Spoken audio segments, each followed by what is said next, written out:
the Warriors. Future was uncertain. Are they going to break it up? Steve Kerr coming back. They get Jimmy Butler, and they surge all the way through, and now they're through the first round. The Warriors have guys, because of how special their star trio is, they can make the guys around them better, and they can elevate the way that they play. And we saw that. Steph Curry, 3 points in the first half, steps up in the second half, 19 points in the second half to carry them home. Newswire. Only on SportsGrid. Malaysia Fawali, who you guys know I am a huge fan, has decided to switch allegiances and stay in league.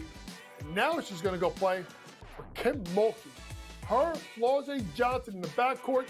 It's going to be interesting to watch. You wonder sometimes with roster construction, maybe too much is not too good. Betting above the rim. Only on SportsGrid. I don't know what he was doing taking step-back threes at the end of that regulation when he's got bigs on him and he should be driving to the hole. It's already bad enough that I'm playing with all these NBA and D1 studs that are unstoppable, and I'm the worst one there, and I can still ball with them. But if I start calling fouls, they'll revoke my privileges.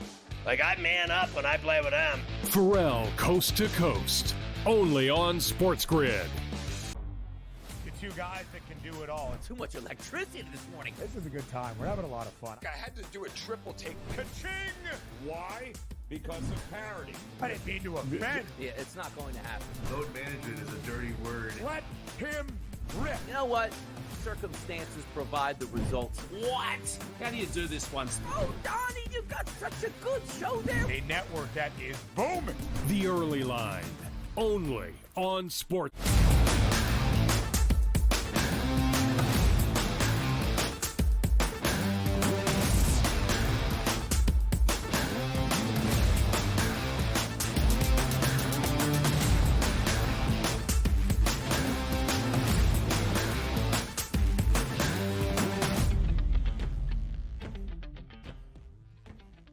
Hello and welcome to a Thursday Live right here on the Early Line on SportsGrid and all across the SportsGrid network. That includes sportsgrid.com/watch, where you can find your favorite destination to consume everything all across the grid. He is Donnie Rightside. I am Ben Stevens. We are live in person in studio together for a special rendition of TEL on this Thursday. A recap of a doubleheader around the association and the NBA postseason on a Wednesday evening with a similar theme, DRS, inside TD Garden, another Celtics collapse out of the reigning champs in Beantown. We'll break down that game in game number 2 as the Knicks have a 2-0 series advantage heading to the other Garden on Saturday afternoon inside Madison Square Garden. And DRS, some history in the NBA playoffs. Oklahoma City, a high-scoring affair last night to even up their set against the Denver Nuggets. We'll go all around a Wednesday in Major League Baseball. We'll talk some big NFL news, continued fallout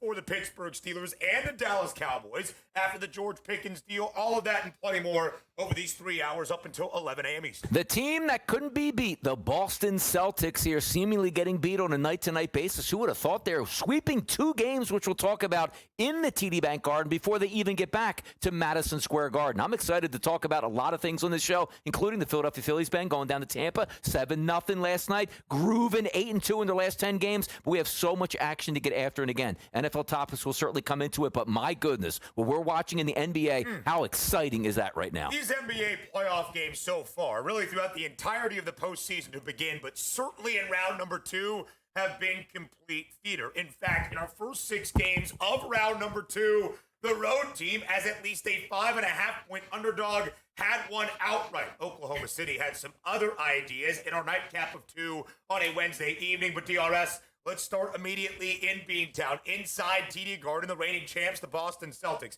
after blowing a 20-point third-quarter lead against the New York Knicks and losing game number 1 in OT to their bitter rivals in the Knickerbockers, did something very, very similar in game number 2 last night. The Knicks win outright once again, 91-90, as a 10.5-point underdog. And once again, DRS trailing by as many as 20 points late in the third quarter. even later in the third this time. In game one, they were down by 20 with fewer than 5.5 minutes remaining in that third stanza. Here, fewer than 2.5 minutes remaining in the third. And unlike game number one, when the Knicks were trailing by just single digits for a good majority of the fourth quarter, the Knicks were down by 16 with 8.5 minutes remaining in regulation last night to the Celtics. An utter collapse out of Boston, and the Knicks win outright as a hefty underdog once again. What is the issue for the C's? I don't think they even know. And apparently the best defense against the Celtics has been, hey, let them shoot every wide-open three-point shot. Don't go anywhere near them, and they won't make any of those shots. It's pretty incredible, as it turns out. You take a look at the box score again. Live by the three, die by the three. 12 of 15 from the free throw line, but the three-point line, 10 of 40. This is very un-Celtics. Like, you are supposed to shoot better at home than you are on the road with back-to-back disastrous performances. But the worst part about this, Ben, too, is we look at the game cast and say, well, how did it play out this way? It was like the Celtics got off to a bad start and they're down 20 at the break and have to claw their way back. They're up consistently 20 points and blowing leads at home. It's almost like no matter what lead you have, you shouldn't be comfortable if you are the Celtics. And yet games one and game two, comfortable with the lead, blowing the lead in the fourth quarter. In DRS, you just talked about it right there. What is the game plan for the Knicks defensively? Let Boston hoist from beyond the arc continuously and not make many of them. Also, further game plan for Tom Thibodeau and New York. Trail by 20 points late in the third quarter and then start playing good basketball, where it seems as though the Celtics are getting comfortable and then resorting back to just hoisting a ton of threes. We mentioned it in game number one, 15 of 60 from deep for Boston. 45 missed three-point attempts, an NBA playoff record for a single game. Last night, 25% from three once again. They didn't take 60. In fact, 20 fewer, only 40. But they made only 10. Donnie, in game number one, 62% of the field goal tries for Boston came from three-point range. Last night, just about 42.5%. So they made it seemed, at least in the opening three quarters, a more concerted effort to get inside the paint, to get some looks at the cup. But then when things got a little bit tight and that lead quickly evaporated in the fourth and final quarter, it was Jason Tatum and Jaylen Brown, your two superstars, struggling mightily once again. In fact, it was Tatum who had a look at the win for Boston in the final 5 seconds of regulation. Went up, was defended, did not even get a shot attempt up at the hoop. Tried to kind of pass it. I said on Tuesday when we were here in studio in person together, he would never be top 5 for me because he balks at the moment, at the opportunity of creating greatness in those clutch instances. Saw that again last night in game number 2. Yeah, dribble on the basketball and then certainly dribbles himself into a corner on a double team and tries to pass out of it, gets intercepted. The ball gets lobbed back into the front court, and there you go. The Celtics with a loss again in game number 2. It's interesting to post because we're not talking about like, oh, man, the Knicks are playing such good basketball where there's nothing the Celtics can do. They're unbelievable collapses that we're having back here. And you take a look at Mikal Bridges, 6 of 18 from the floor, unacceptable. Jalen Brunson, 6 of 19 from the floor, and they absolutely won that game. Yeah. It's incredible. 2-0 series lead. And if we're just playing serve, you're talking about the 2 top seeds here in the East, the Cavaliers and also the Celtics, lost both games on their home court. Crazy. There's a chance that now neither one of them are making the Eastern Conference Final. DRS, they're making us look a little bit foolish. Yep. We have often said the Eastern Conference playoffs should really resemble the WCC tournament and just put Boston and Cleveland in the end, and we'll get there somehow, some way. It's what the odds makers have expected for the past 4 months. It's what the odds makers expected entering this series as well. Again, when you look at the fourth quarter shooting for the Celtics, one thing that stands out, DRS, about the historic start to this second round, all 6 road teams all looked as an underdog, winning outright. First time in NBA playoff history, we saw all of our 4 second-round series begin with the road team stealing game number 1 away from home. We saw not 4 consecutive road wins, but 5 and even 6 last night inside TD Garden. And it's not as though the Knicks were battling with Boston from the very, very start. First lead for New York did not come until about 4 minutes remaining in regulation in that fourth and final quarter. And if you were going to trust any team to hold on to a lead, even if 20 points quickly becomes 8, 4, 6, whatever it is, it would be the reigning NBA champions who had proven that pedigree a season ago. And yet it seems as though the Celtics can't find their foot from their elbow when it comes to these disastrous late-game scenarios.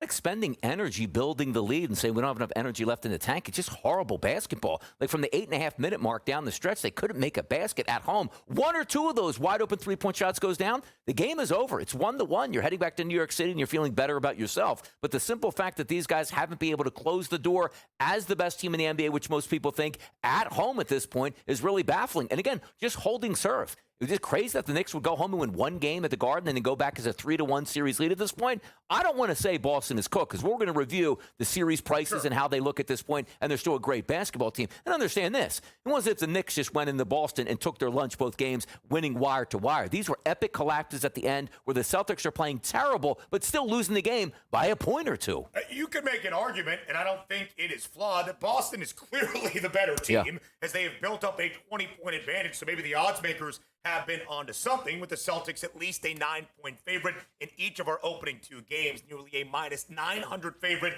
win this series outright before game number one began. And Donnie, that's also been a component of this. The Celtics had the Knicks number throughout the regular season in that East Coast rivalry, a perfect 4-0 straight up, 3-1 against the spread. They were supposed to hammer New York. They have for about most of the games, but not down the stretch. It matters most. More on the early line up next.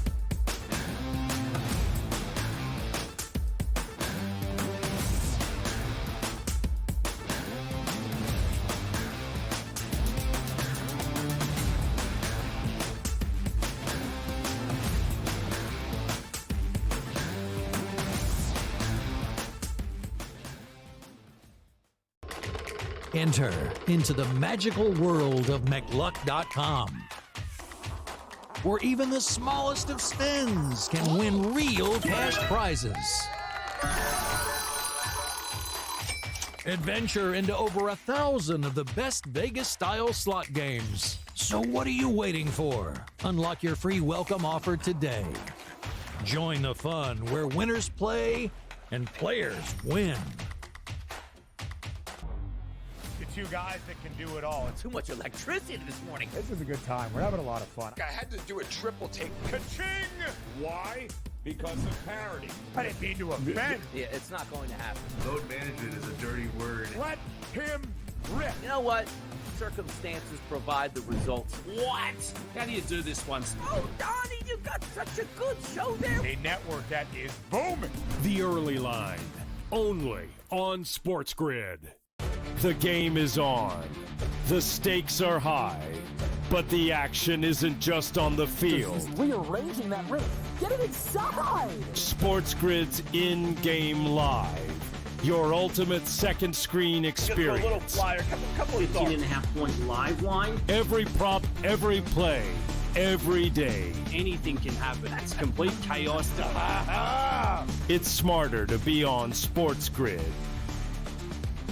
We're going to go through every single thing, and I've got a great team behind me that's going to help me get the job done. I want this to be the place that people come to. There is going to be an energy to game time decisions that you will feel night in and night out. We are going to hit every single one of those markets that you need to know about. We will have everything at our disposal, and we will use that to our advantage. There is not going to be a better place, I promise you, than Game Time Decisions. I'm Kevin Walsh. Tune in to Game Time Decisions weekdays on SportsGrid.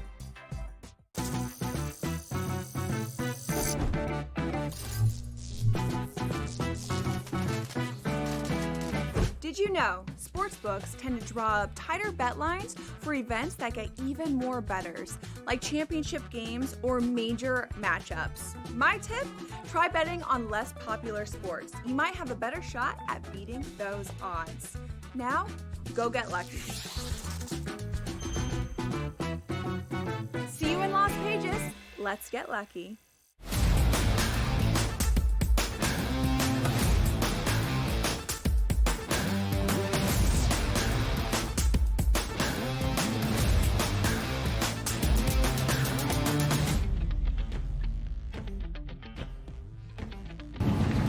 Another Boston beatdown late in regulation in the third and fourth quarters in game number 2 of their second round set against the New York Knicks. DRS, as we were watching the game last night, something stood out to me as we saw in the opening game of this second round. The Celtics just got far too comfortable and resorted back to the disastrous three-point shooting, where they're passing up good looks inside to take a three when they're up by 18 points.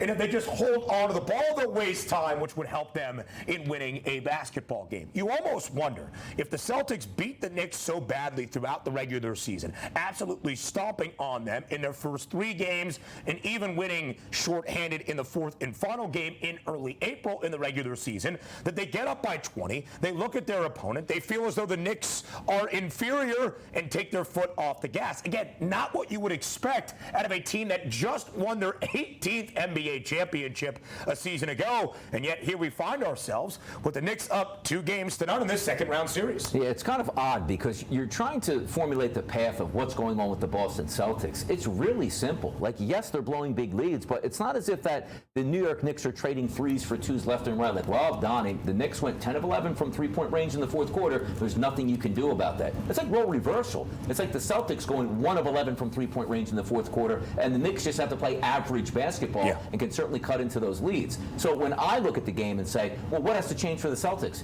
Just be average. They shot 36% as a team from the floor on their home court. And again, Ben, lost by 1 point. You're supposed to shoot 36% and get beat by 25 points on your home court. So there is hope for the Boston Celtics where if they can just get back to level, they'll win games. They are so far below the board right now, it's almost embarrassing to watch them play offense because this isn't what they do. How many times have we seen the highlights? Like, man, did you see the Celtics splash 26 three-point shots, 21 three-point shots? You're not going to win if you shoot 40 three-point shots and make 10 of those. It's just not going to happen. And the volume's still there for Boston in comparison to a lot of NBA teams. 43-point attempts, 30 misses, 75 missed triples in their opening 2 games. Of course, that NBA playoff history in the first 2 games through a playoff series. But, Donnie, you saw that concerted effort in maybe the first 30 to 34 minutes last night to get into the paint, to attack the cup against the New York Knicks. But then when things started to get haywire, it was that weird Boston queasiness where they decided to just go back and shoot threes. And once again,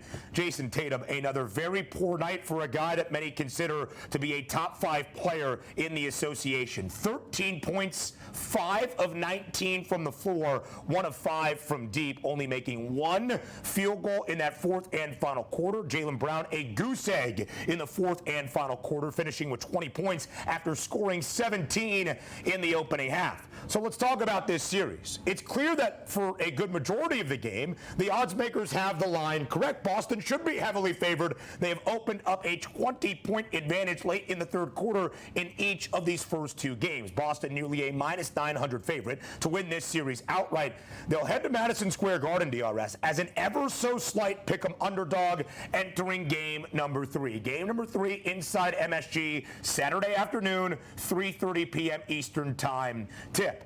The Celtics absolutely need to win that game. Must win, can't lose. It does not matter. How does Boston do that? By the way, I love that start time. 3 o'clock on a Saturday. That place is going to be rocking in New York City. Now, how do they do that? It's a kitchen sink game for Boston, which you don't, if you're Joe Mazzulla, like, you're not sitting up there saying, I just don't have the answers. The answers are, hey, guys, make your wide open jump shots. We'll win these basketball games. It might be the easiest coaching adjustment you're ever going to have, and it's quite true. You don't have to say, well, how do we handle the press? Or, boy, how can we stop their three-point shooting being the Knicks? Like, the Knicks went on the road, and what did they shoot? 29% from three-point range and won in the TD Bank Garden. That's all. Joe Mazzulla sits them down, calm down. We have a championship pedigree. We're the reigning world champions. We don't need to change any structure. When the ball comes to you, knock down that open three-point shot. Trust me, we'll win that basketball game. That's simple.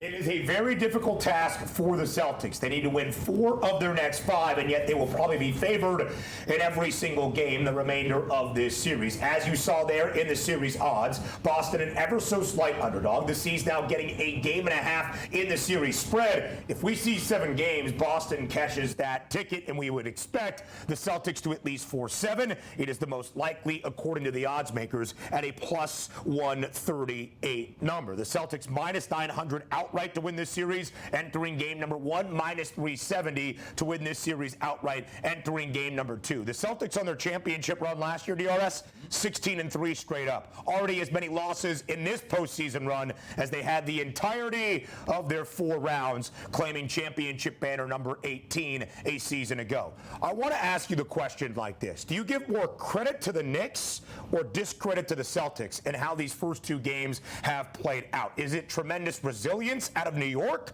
or is it the Celtics in an utter collapse? It is a bit of both, so it's not really a cop-out at this point because you are down 20 points and you're coming back. But again, you're not coming back because you're playing incredible basketball. You're coming back because you're just average and the other team is horrendous at that point. So you do share in that, but to go into Boston and win the first 2 games when the struggle for the Knicks all season long was, well, we beat the average teams. We just can't touch the good teams. And now you're beating the good teams here. And again, the good teams being the Boston Celtics not playing great basketball, but you could have easily lost game number 1. You could have easily lost game number 2 if you're the Knicks. That's a big advantage because now you go home and just have to hold serve and you'll probably win this series. So for me, it's a lot more to do with Boston, but I can't just take away credit from the Knicks and be like, oh, they handed it to them. No, they took it. They were down 20. They took those games. We talked about experience, right? Where you would think the Celtics with the championship experience would be able to calm themselves and at least hold on to a little bit of a margin to escape in game 1 and game 2, even if things became interesting down the stretch. The Knicks now have that experience of understanding, hey, we're playing in close games, basically a close game in all 6 in the opening round against the Pistons, and now experience of saying, hey guys, even if it's late in the 3rd quarter and we're down by 20, we can find our way back. The main difference, I thought, from game 1 to game 2, again, the Knicks were only down by 9 at the start of the 4th quarter in game 1, a single-digit margin the entirety of those 12 minutes and in overtime. The Knicks were still trailing by double digits entering the 4th last night. Boston even upped the lead back to 16, and the Knicks still found their way back with about 8 minutes and 30 seconds remaining in regulation. And for the first time in a very long time, maybe dating back to December, the Celtics are no longer a minus money favorite to win the Eastern Conference crown. Once again, DRS, it's plus 160. And also, you know, my favorite part of this is going to be in the offseason if it ends for the Celtics. Jaylen Brown and Jason Tatum can't play together, Ben. Despite a championship. Yeah. It is crazy. More on the early line up next.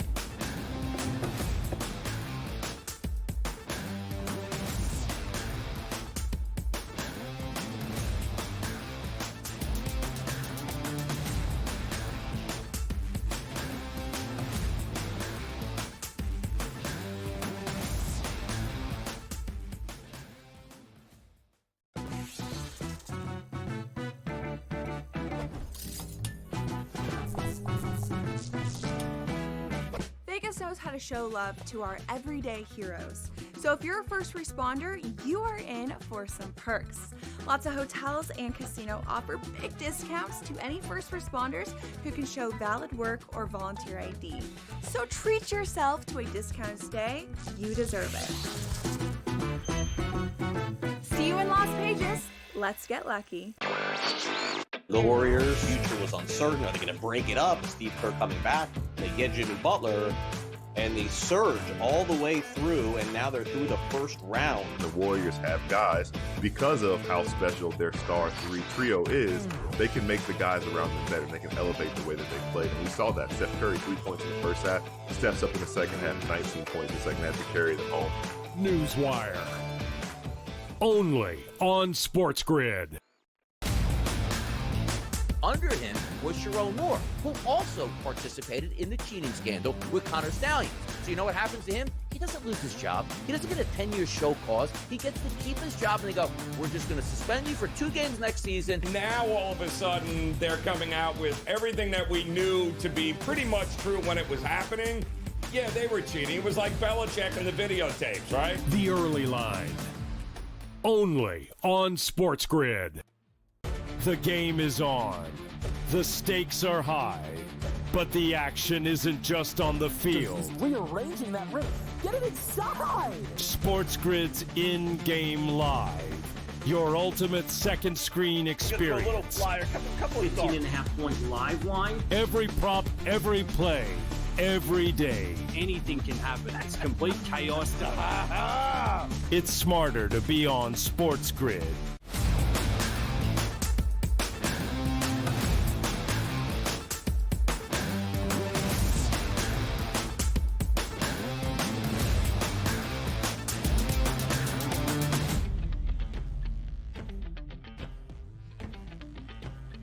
So after last night's stunner in Boston and yet another Celtics collapse, I think a lot of people around this second round of the NBA postseason were asking, can a home team finally win?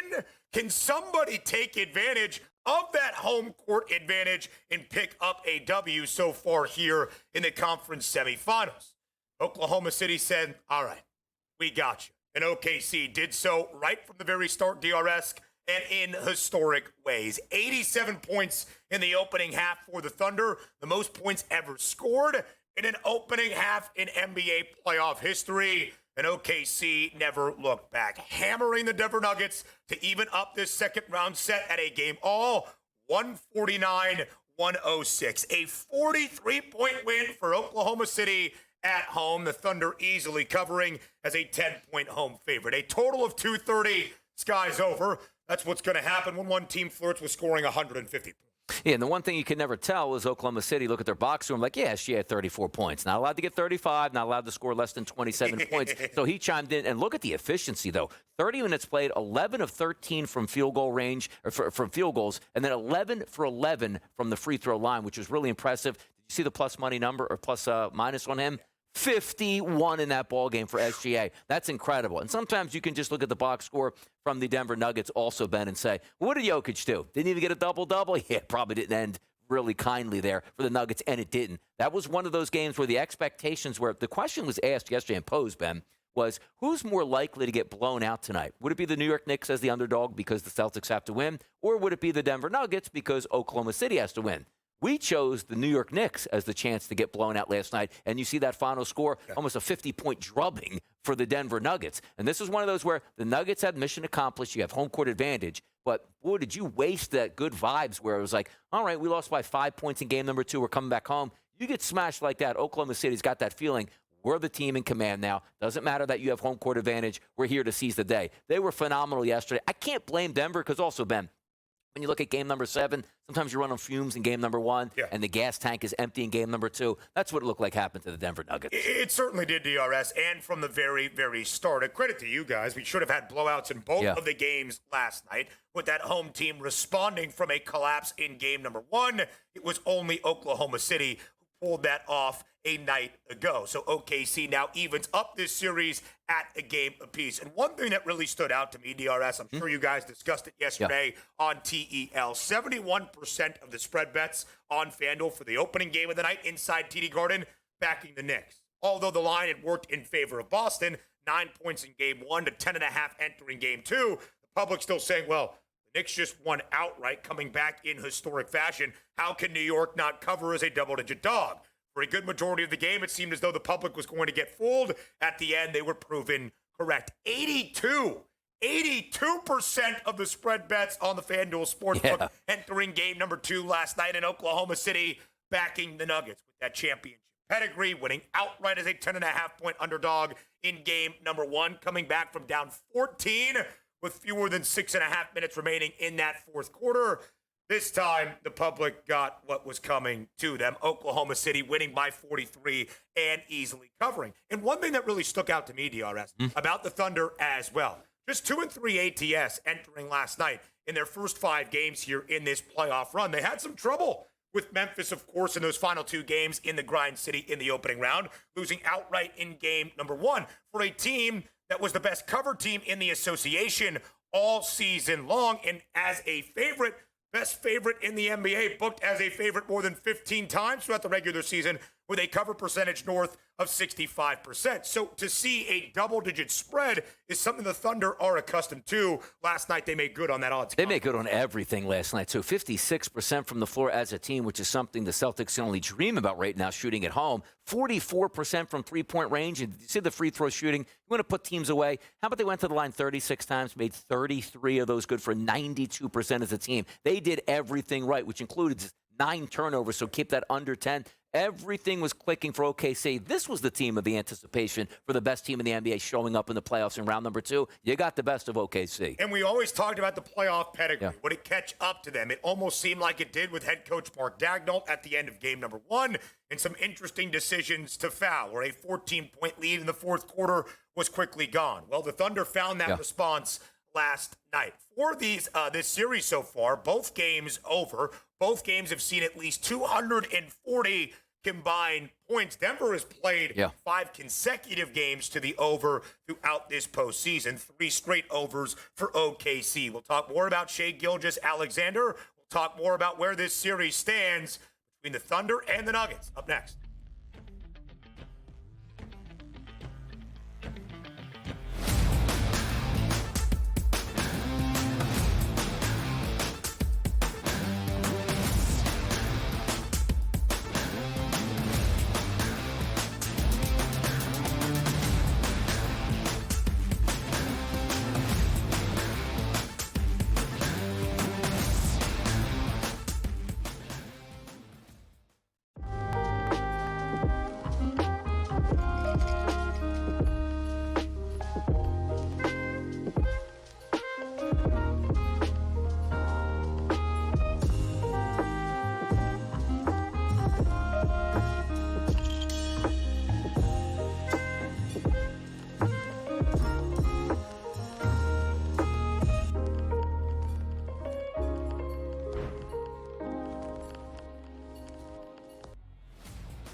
Your college performance does not relate to the National Football League.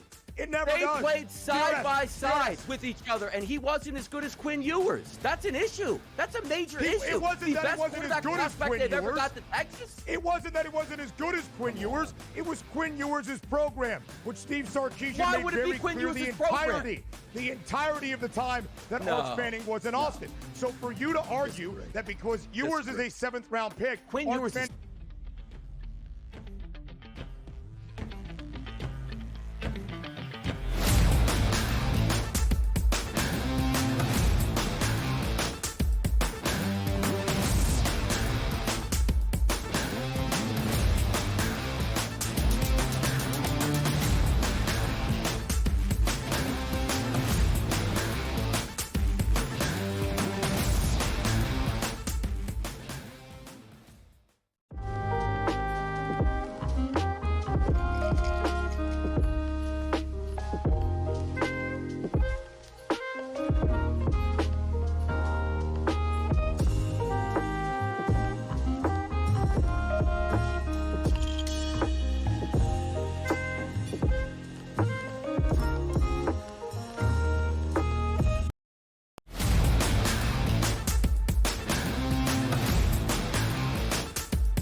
Live right here on this Thursday on the early line on SportsGrid. The Oklahoma City Thunder make NBA postseason history last night, scoring 87 points in the first half, the most ever in the opening 2 quarters in an NBA playoff game. More history made as well, DRS, for Shai Gilgeous-Alexander. Well on his way to winning the first MVP award of his career, but in a matchup directly against won 3 of the last 4 MVP hardwares. We thought this could get a little bit interesting. Of course, that being a regular season award. SGA really good in game number 1, but not quite to how well Nikola Jokic played with a 42-point, 22-rebound performance. Last night, it was the Joker fouling out after only 17 points late in the third quarter, and it was Shai Gilgeous-Alexander notching some individual history as well. You mentioned the plus-minus earlier, a plus 51 for SGA, an NBA playoff record since they began tracking these numbers. 34 points for Shai Gilgeous-Alexander last night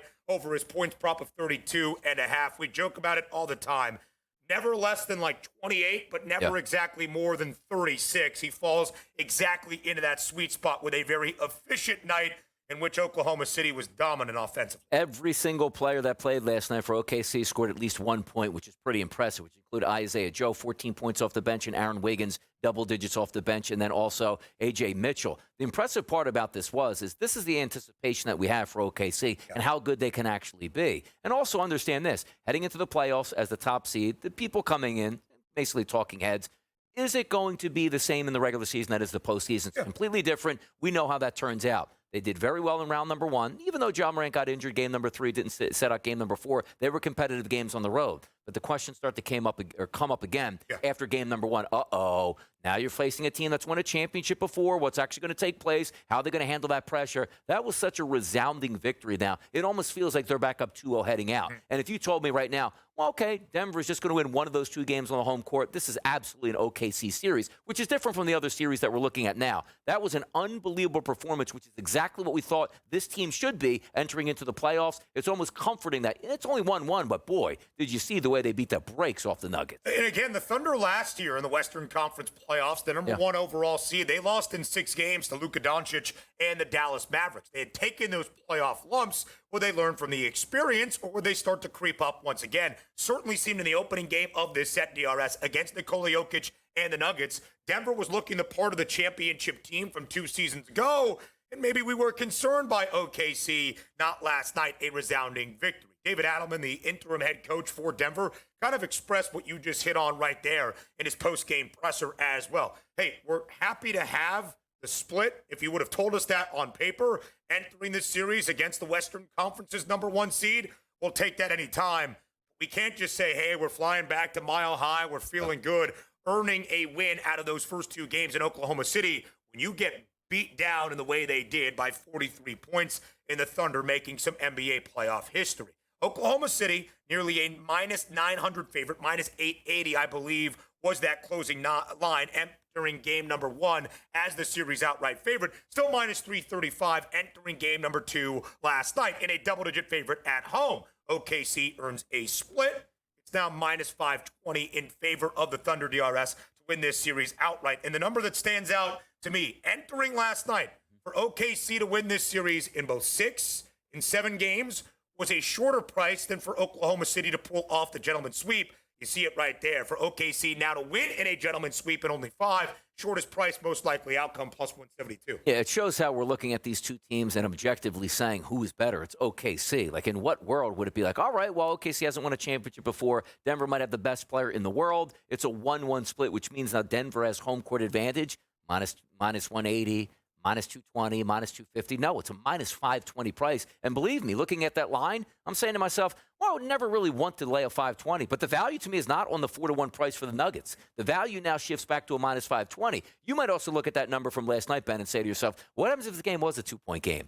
That's not minus 520 this morning. That showed that game number 1, we were rusty, you were ready. That won't happen again. And they beat them so resoundingly that now it feels like, again, it's still a 2-0 lead here for OKC heading back to Denver when it's only 1-1. But I don't look at the 4-1 price on the Nuggets and say, now's the time I want to jump in. And sometimes it's a little bit of a human element and also psychology. If that game, again, was a 2-point game, 4-1 price, that's not too bad. They're going home. They can win 2 games against OKC and put the pressure. But that game was so one-sided here that 520 almost seems light. Yeah, it really kind of does, DRS, based on what we expected out of the Thunder all the way around. We'll talk about this from a game-to-game perspective in just a second. But in terms of looking at this series, still the over-under for series total games stands at 5.5. The over has the hefty juice at minus 215, despite the fact that Oklahoma City winning in only 5 is the most likely outcome, a plus money number. How about the Thunder on the series spread, laying a game and a half? If OKC wins in 6 or even earlier,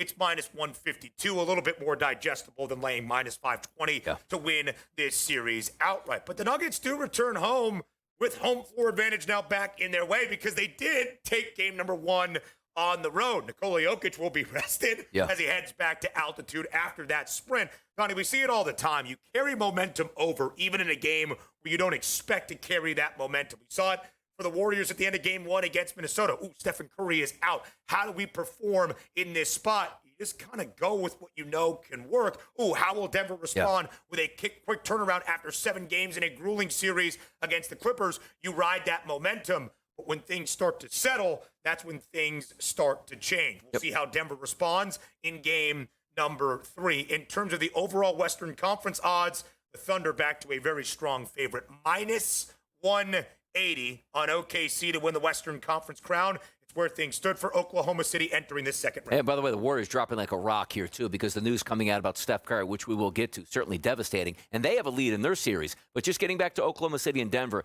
I have enough respect here for Denver. They went on the road and did win 1 game, even though they got blown out in game number 2. They're going to win 1 home game in this series. So if I'm from a betting perspective, just sitting here this morning on a Thursday, 5 games is plus 172, 6 games is plus 176, 205 is 7 games. I think it's going 6 here. I take the plus 176 because even though how bad they got beat last night, you have to understand again, playing on adrenaline, tank was empty, go home, playing in elevation in front of your crowd. They're a good enough basketball team where they can win a game against OKC. Or maybe get it to game number 6 and see what they can do. But I would say games 3 and games 4, one of those will go. It'll go back to OKC in game 5. OKC wins it and then wraps it up in 6 games on the road. Completely agree. This is still Nikola Jokic, Jamal Murray, Aaron Gordon, everybody on this team with an opportunity now back at home at altitude to just win a game outright against Oklahoma City. But what's so funny, DRS, we talk about this all the time. Regular season in the NBA, 82 games, a very large sample size, but the intensity that we see in the postseason,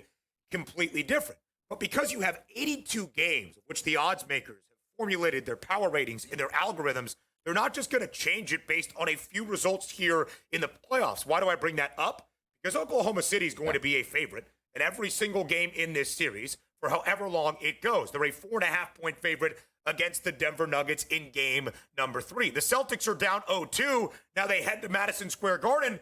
They're a 5-point favorite on Saturday in game number 3. The Cavaliers are down 0-2 and a little bit injured and banged up at this moment in Cleveland for tomorrow night. Still a 2.5-point favorite on the road in Indianapolis. The odds makers are not going to shift their power ratings even based on what we are seeing with our very eyes here to start off this second round because of all the overwhelming data we have seen since November. No, exactly. And the only thing that does change are devastating injuries that could knock your franchise player out for the remaining parts of the series, where you would say, case in point, Minnesota and Golden State, that minus 205 price. Wait a second. It was less than that in game number 1 when we just still had home court advantage, but you didn't have a healthy you had a healthy Warriors team, which you don't now. Those are the extenuating circumstances, but this is why it's handicapping, and this is why it's so tough. You see one game play out a certain way, and the next game completely different. Good luck. That's why there's a lot of tall buildings out there in Las Vegas. Absolutely. So there are 2 teams, DRS, leading in their series, booked as a favorite. The Pacers up 2-0 against the Cavaliers. It's now a minus 198 outright number.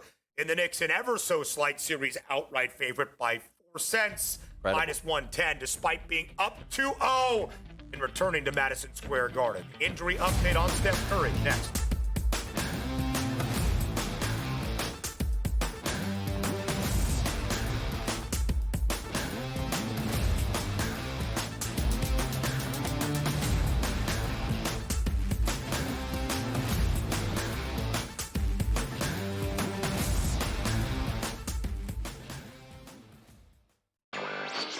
The Warriors' future was uncertain. Are they going to break it up? Steve Kerr coming back. They get Jimmy Butler, and they surge all the way through, and now they're through the first round. The Warriors have guys, because of how special their star 3 trio is, they can make the guys around them better. They can elevate the way that they played. And we saw that. Steph Curry, 3 points in the first half, steps up in the second half, 19 points in the second half to carry them home. Newswire. Only on SportsGrid. Malaysia Fawali, who you guys know I am a huge fan, has decided to switch allegiances and stay in league. And now she's going to go play for Kim Mulkey.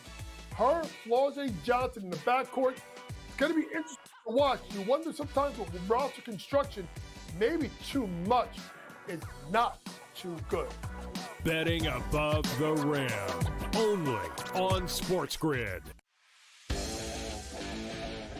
I don't know what he was doing taking step-back threes at the end of that regulation when he's got bigs on him and he should be driving to the hole. It's already bad enough that I'm playing with all these NBA and D1 studs that are unstoppable, and I'm the worst one there, and I can still ball with them. But if I start calling fouls, they'll revoke my privileges. Like, I man up when I play with them. Pharrell, Coast to Coast. Only on SportsGrid. 2 guys that can do it all. Too much electricity this morning. This is a good time. We're having a lot of fun. I had to do a triple take. Ka-ching! Why? Because of parity. I didn't mean to offend. Yeah, it's not going to happen. Load management is a dirty word. Let him rip. You know what? Circumstances provide the results. What? How do you do this once? Oh, Donnie, you've got such a good show there. A network that is booming. The Early Line. Only on SportsGrid.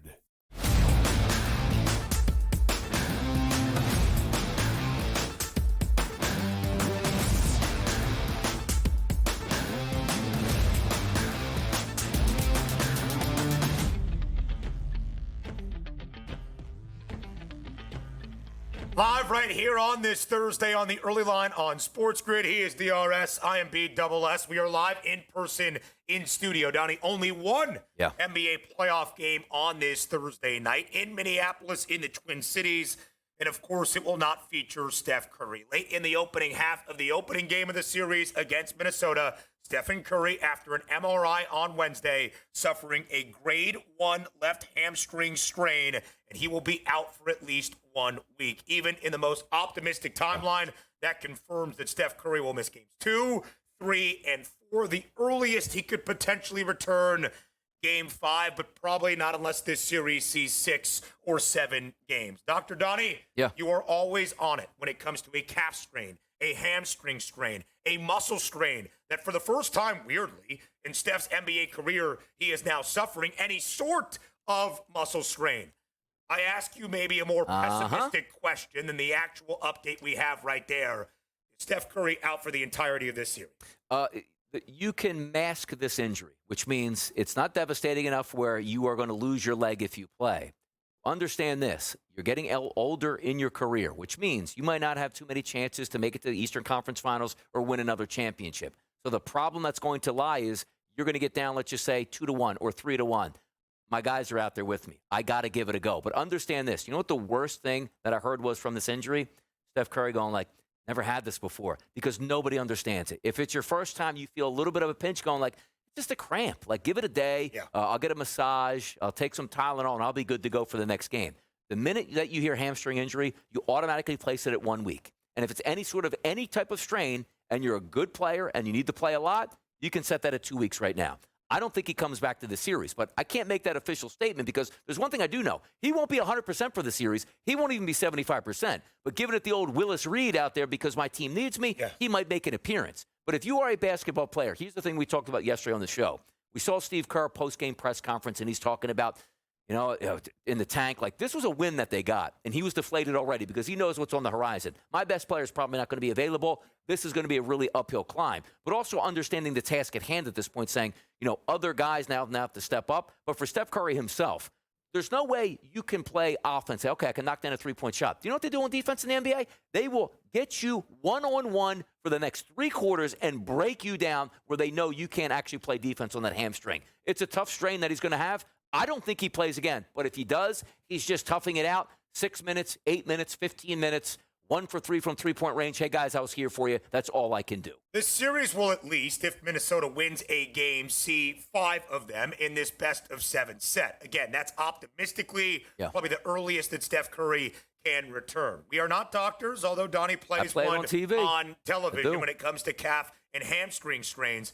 But we do follow sports, and we have for a very long time, and you can start to read between the tea leaves of any sort of update you get. Contract negotiations, injury, so on and so forth. The thing that I am most pessimistic by, not Stephen Curry saying for the first time he is dealing with any sort of muscle strain in his NBA career, a very lengthy one at that he will have to be reevaluated after a week. Correct. It's not like, hey, he's out for a week, but then he'll be good to go, even to test it, to see how he can be effective at 85, 90% to return to game action. Reevaluate it then and see how his body responds to something that he has not experienced in his professional career. So now, what does it mean from the odds perspective? Minnesota got beat bad in an ugly offensive game, not even scoring 90 points in game number 1 just a few nights ago. And yet, because of the injury to Steph Curry, Minnesota is greater than a $2 favorite to win this series outright. In fact, the price on the T-Wolves is stronger now, despite being in an 0-1 hole, than it was for Minnesota entering game number 1 with home floor advantage. And let's understand this. The positives aren't that many positives for the Golden State Warriors. We lose Steph Curry, probably the anticipation of you winning the series drops precipitously. But also understand this. This wasn't Steph Curry pulling up lane with 2 minutes to go in the fourth quarter where the Golden State Warriors had an 11-point lead. This was, oh my goodness, 13 minutes of the game. We don't have Steph anymore. How can we do this? Let's regroup for game number 2 because game number 1 is gone. They won that game by double digits without Steph Curry. I'm not saying this is a good sign, like, hey, this team can galvanize, because we do see, again, adrenaline-type games. The other team doesn't quite know how we're going to play. We're going to be energized for at least this one. Let's see what happens. Now, granted, you do have a double-digit favorite here for the Minnesota Timberwolves, and rightfully so. But I just want to bring up that point was, this wasn't a game plan thing where Steph sat out before the first tip. And we had a game plan going in, executed it immediately here. Steph was having a very good 13 minutes in that point, then gets injured, and they built the lead in the third quarter, which was impressive itself enough for that double-digit win. I'm not saying the Warriors can't win this series, but boy, oh boy, if you're just betting and saying, I'm going to take the Warriors here, you're just being contrarian. The best player down on a series where technically you're not the better team, good luck with that. And again, you can feel some of that in the immediate aftermath. Yeah. When you give not just Steve Kerr, but on the other side, Chris Finch, some time to readjust, that's when losing not just your third best player, but one of the best players in the history of basketball is going to rear its ugly head. Shout out to Buddy Hield. Shout out to Jimmy Butler, who has that playoff 2.5 threes. Come on. Draymond. Come on. Plus money. My goodness. Might have to look at Draymond Green's three-point number. He attempted knocked down 10 4 in game number 1, making 4 triples. But as Donnie alluded to, a 10.5-point spread in favor of the T-Wolves tonight. It is matching the largest underdog number Golden State has seen all year long, dating back to early January, when I'm sure Steph and Draymond were not playing, and they were catching double digits against the Indiana Pacers. It is really interesting, DRS. I will just say this. Still the most likely outcome for the team to win and in how many games the duration of this series? Yeah. Minnesota in 7 at plus 290. So it's not just expecting, Steph is out, the Timberwolves roll now in a gentleman's sweep. They'll respond immediately from the poorest offensive showing in game number 1. The odds maker's still thinking this has the chance to get to the distance. And it does make some sense in a way, but also we still haven't seen game number 2 here. If we get an effort and effect like we saw in the previous game last night where OKC is like, we'll drop you by 40. I'm not saying the Timberwolves are going to beat them by 40 tonight, but if you have a 15-plus point win, this isn't going 7. If you see the Warriors fight, it's like, maybe Steph can come back for game number 7 and help us out. But right now, I don't think we're going 7. And the Warriors have been great defensively throughout this early postseason run. In the opening round series against the Rockets in 2 consecutive games, Game 7 against Houston, Game 1 just a few nights ago in the Twin Cities, holding their opponent to fewer than 90 points. How about some Stanley Cup playoff action? They playing?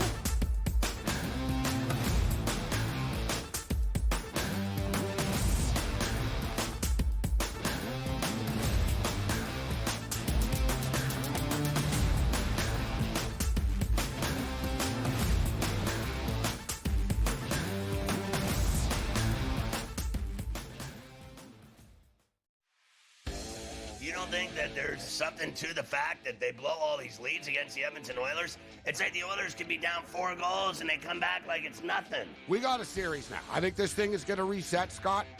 I think home ice advantage is going to hold true in this series. I think I told you that last week. I'm expecting this. I picked the Kings in 7 before the series started, and it's like plus 700. Pharrell Coast to Coast, only on SportsGrid.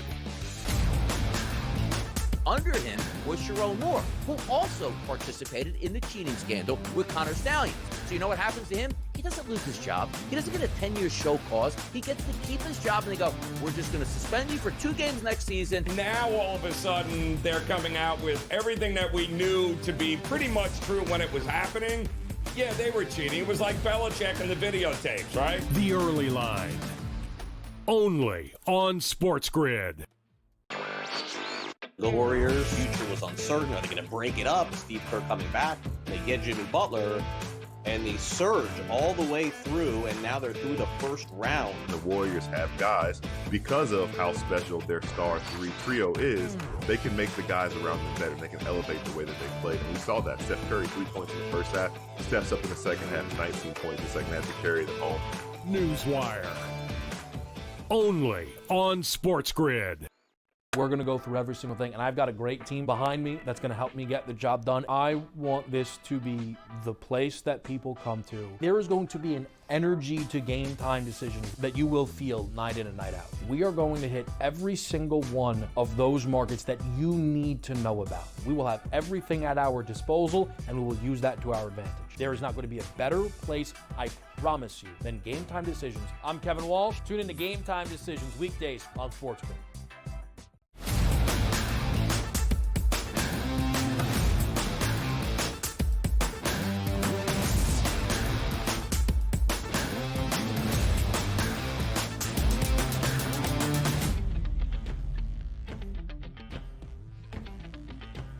Some Stanley Cup playoff action for you. Also early in round number 2 on the ice. A doubleheader last night, DRS.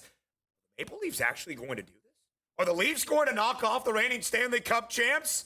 They now have a 2-0 series lead over the Florida Panthers after a 4-3 win last night up in the 6th. We'll see what happens as they go from Toronto down to Sunrise. The Dallas Stars, they win against the Winnipeg Jets 3-2, and I believe the opening game of that series against Connor Hellebuck and Winnipeg. The Jets a little bit dicey, despite being that President's Trophy winner with the best regular season record throughout the NHL regular season. Dallas, a win by a goal last night, and Toronto, a 2-0 series lead against the Florida Panthers, DRS. 2 victories away for the Leafs from returning to the conference finals for the first time in over 2 decades since 2002. Hey, look, you need every single goal you can take at this point. And also understand this, the Maple Leafs came into game number 2 without their starting goalie. So right away, you think that maybe the Florida Panthers would have the advantage with Bobrovsky and that, and it didn't work out in their favor once again here. You see that lead entering into the third period, able to make that hold up is very important at this point. Every win now feels like uncharted territory for the Maple Leafs. Yeah. Not the players or the organization, but the fans themselves going like, oh, 2-0 series lead now? Like, we were laughing in series number 1. Like, they're going to get a sweep, and then they had to extend it just a little bit. A couple overtime victories there for Ottawa. But now you find a Panthers team which is much better than Ottawa, where you're handling your business. Yeah. Now, scene changing here. That's going to be interesting when it goes down to South Florida, but we'll see. But the Maple Leafs, man, they're here to stay, it looks like. 9 consecutive playoff appearances for Toronto. It's not like they have not had their opportunities in the Stanley Cup postseason runs. In the previous 8, only 1 opening round series win. They also took on the Florida Panthers in that second round a few years ago. They lost that in 5 games. They've got a 2-0 series lead in this one. The Canes beat the Caps in overtime in game number 1. Carolina, a -420 series outright favorite to knock out Alexander Ovechkin and Washington, despite the Capitals having the best record in the Eastern Conference throughout the regular season. The Oilers trailing by a goal entering the third period in their opening game in Vegas.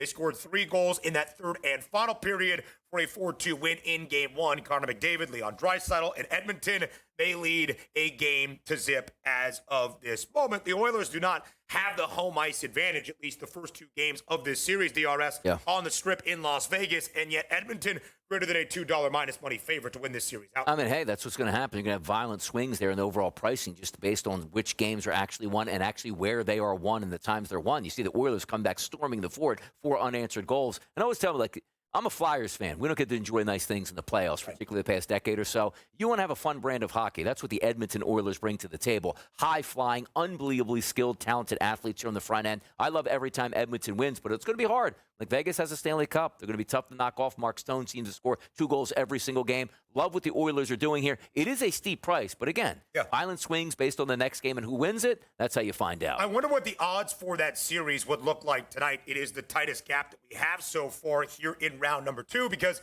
Vegas will be in the nightcap of our doubleheader on this Thursday evening. The Golden Knights, a -142 home ice favorite against Edmonton. If Vegas wins that game, a closer disparity, DRS, but the Oilers have already earned that split, kind of getting rid of the Knights' home ice advantage. I would expect Edmonton returning up to Canada to be a favorite to win this series outright, but could be a closer number. The Canes, by the way, a road ice favorite in D.C. for tonight's second game against the Caps at a -137 number. 6.5, by the way, that total for Edmonton and Vegas tonight. Lofty by Stanley Cup playoff standards. The Dallas Stars up a game to nothing against the Winnipeg Jets, the Stanley Cup favorites at +310. Only 40 cents in front of Carolina at +350. Donnie, when you look all the way down at the bottom of this list, it's the 2 teams that had the 2 best records throughout the NHL regular season. Of course, the President's Trophy winners in the Winnipeg Jets. That curse looks like it will continue. The Caps, 18-1, the longest price. They're a home ice underdog in game number 2 tonight against Carolina. And by the way, you take a look at Connor Hellebuck for the Jets here. Maybe he is a little bit mortal here in the playoffs. But also understand this, Mikko Rantanen, back-to-back games in the playoffs with hat tricks. Absolutely incredible. And also, hat trick out of 7-2 win. That was a 3-2 victory. All 3 goal scores by Rantanen. Back-to-back games here, 6 total goals. That's impressive, man. You want your superstars where you make changes during your season to help improve your team. They're exactly getting that. The Stars were down in their opening round series against the Avs, and Colorado was a hefty favorite to win that series outright. Some of the injuries for Dallas, how banged up the Stars were. Now they're the Stanley Cup favorites after one game so far in round number 2. How about that for some puck talk to end out the opening hour live in person in studio on this Thursday on the early line on SportsGrid. An MLB recap from Wednesday around the Bigs as we start hour number 2 here on TEL. Up next.